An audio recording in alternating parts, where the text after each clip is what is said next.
ายดีวันนี้เรามากินข้าวกับหมูฝอยกับไส้อิ่วเด้อเริ่ม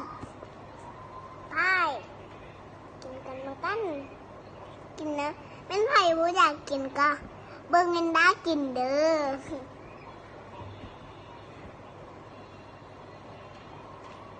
เยี่ยม